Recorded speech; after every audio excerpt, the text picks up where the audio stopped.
શું બનાવ્યું મમ્મી? ગવાર બટાકાનું શાક બનાવ્યું બેટા. અલગ જ દેખાયા તો. હા એ તમને પેલું ભાવતું નહીં ને એટલે મેં અલગથી બનાવ્યું છે એટલે અલગ સ્વાદ આવે. કેવી રીતે બનાવ્યું? હેડ શીખવાડ્યું તને હેડ એનું જો 250 ગવાર સમાતી દીધી અને 3-4 ડોકલી તેલ લીધું હોય. ફ્રાય કરી લેવાની. હા ઘણી વાર ચડવી દેવાની. એટલામાં જો લસણ ફોલ દીધું મેં એટલે લસણ પછી અંદર થોડુંક સ્લાઈડ મીઠું નાખવાનું એટલે મીઠું નાખીએ એટલે પાણી છૂટે ને તો મસ્ત ખોડતા ખાવો એટલા માટે બહુ નહીં લેવાનું. કાશ્મીરી મરચું મરચું એક ચમચી. હા એકદમ નાની છે ને એટલે પેલી મોટી લઈએ ને એ અડધી થોડી. હવે આ ખોડી દેવાનું. એક બાજુ સિંગદાણા શેકી દેવાના.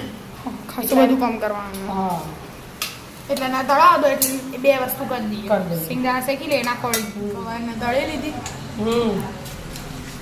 70% જેવી તળી કાઢી લો. આપણા મોટા મોટા ટુકડા રાખ્યા કે ગવારના. હા જેના મોટા જેવા રાખવા હોય એવા રખાય બેટા. પણ પપ્પાને આપણે મોટા મોટા. તારા પપ્પાને તો આખી ગવારનું શાક ભાવે. હા એ તો આખી ગવારનું શાક બનાવું એમને આખી જ ગવારનું ભાવે. આ બધું લઈ લેવાનું. હવે અંદર બટાકું એડ કરી દેવાનું. અમો જો હા બટાકું આપણે જેટલું ખાવું હોય ને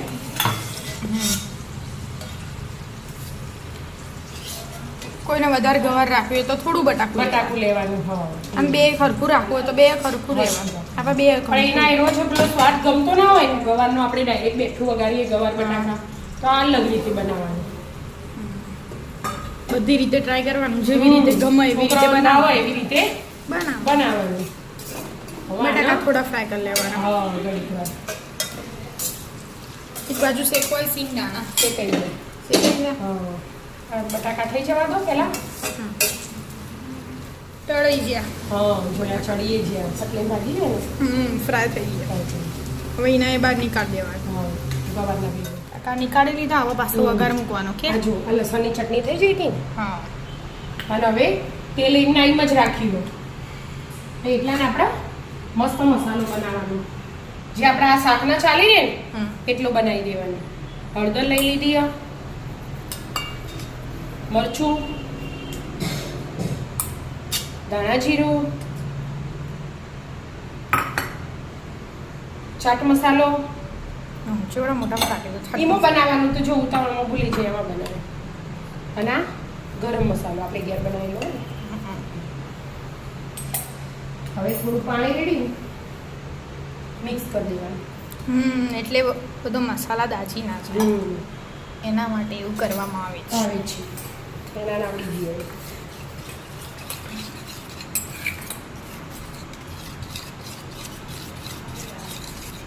થઈ ગયું બધું વઘારની તૈયારી. હા જીરું નાખી દીધું. તેલ ગરમ જ છે. આ લસણની ચટણી એ તૈયાર હોય. જીરું પછી સીધી હિંગ.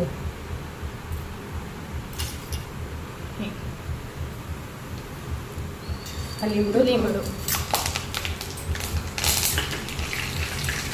ગેસ ધીમો કરી દે અને એકદમ સીધા મસાલા. સીધા મસાલા.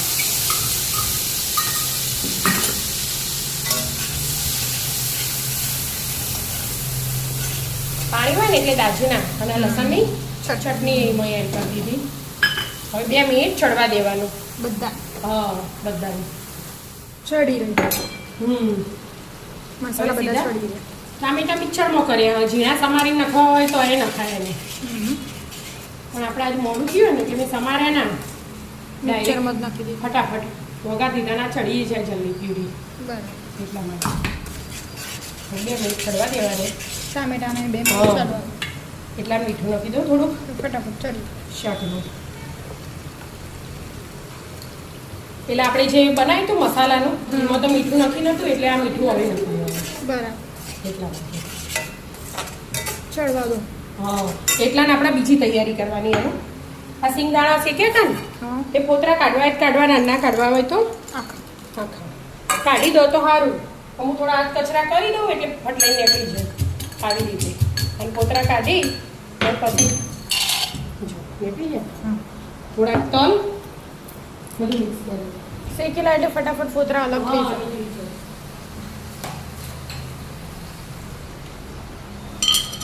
થોડાક તલ લઈ લેવાના આટલા 2 ચમચી જેવા. બરાબર.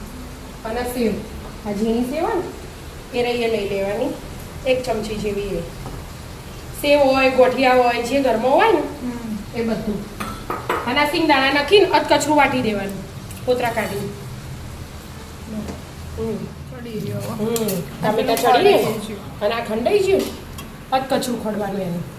બહુ ઝીણું નહીં કરવાનું. સિંગદાણા શેકેલા. હા તલ તલ અને સેવ કે ગોઠિયા જે નાખવું હોય એ નખા. નાખી દેવાનું. હવે સીધું આ શાક. બટાકા ગળા પાણી ગરમ કરવા મૂકી દીધું હો એમાં એડ કરવા. ગરમ થઈ ગયું છે. હા તરત એડ જ કરી દેવાનું. હા કુકરમાં બનાવવું હોય શાક તો એના કુકરમાં 1 સીટી મારો ને તમે એટલાનું શાક તૈયાર થઈ જાય. ના પણ ના કુકરમાં કુકરમાં ઓછું પાવો ને એટલે એમાં પાણી ગરમ થઈ ગયું.